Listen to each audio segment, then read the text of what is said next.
आज आपण फ्लॉवरची भाजी करूया। मी फ्लॉवर पाण्यात भिजत घातलेला आहे। साधारण असे तुकडे करून घेतलेले आहेत त्याचे मी। हे साधारण असे तुकडे मोठे मोठे करून घेतलेले आहेत आणि ही भिजत ठेवलेली आहे, म्हणजे फ्रेश राहते, चांगली मिठात धुतलेली आहे ती आणि ठेवलेली आहे। आता ह्याच्यामध्ये मी हे सगळं लागणारं साहित्य घेतलेलं आहे।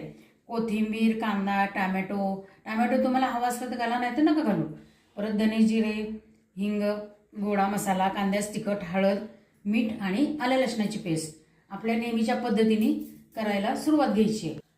आता कढईमध्ये मी तेल 2 चमचे तेल टाकलेले आहे, गरम करत ठेवलंच होतं।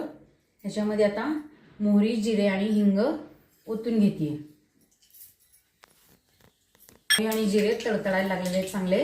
आता मी त्यात हा चिरलेला कांदा घालून घेते। एकच कांदा आहे, बारीक चिरून घेतलाय चांगला।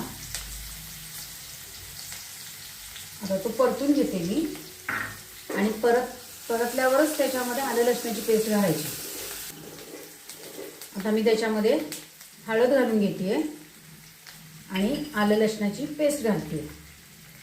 कांदा घातल्यानंतरच आलं लसणाची पेस्ट घालायची, नाही तर मग ते सगळं अंगावर उडतं। त्याचं गेलेलं आहे, छान वास सुटलेला आहे। आता त्यात टोमॅटो घालून घेते मी। कांदा परतल्यानंतरच त्यात घालायचं बरं टोमॅटो, नाही तर मग कांदा परतला जात नाही। आता त्याच्यामध्ये हा गोडा मसाला घालायचा, सगळं फोडणीत घालायचं, म्हणजे सगळं परतलं जातं आणि छान वास येतो। हे कांदा लसणाचं तिखट घालणार आहे आज नुसतं तांबडं तिखट घालणार नाहीये, कारण आपल्याला झणझणीत आणि चमचमीत भाजी आहे पोळी भाकरीबरोबर खायला। थोडा गॅस कमी करून घ्यायचा।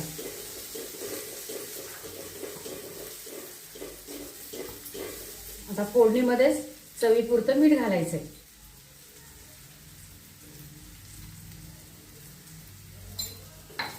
गेलंय हे बघा मस्तपैकी। आता त्याच्यात आपलं हे फ्लॉवर जो आपण पाण्यात धुवून भिजत घातला होता ना, धुवून तो घालते याच्यामध्ये। तुकडे जास्त मोठे पण करायचे नाही आणि बारके पण करायचे नाही, खाताना आपल्याला चांगले जाणवले पाहिजेत की आपण फ्लॉवर खातोय ते।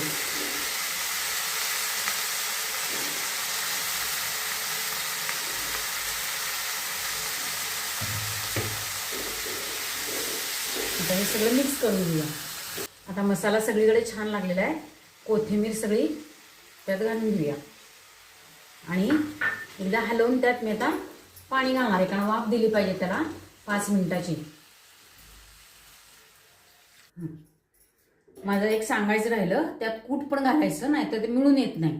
आता हे 2 चमचे कूट आहे, हे मिक्स करते आणि त्याच्यावर झाकण ठेवते। शिजली आहे का बघूया।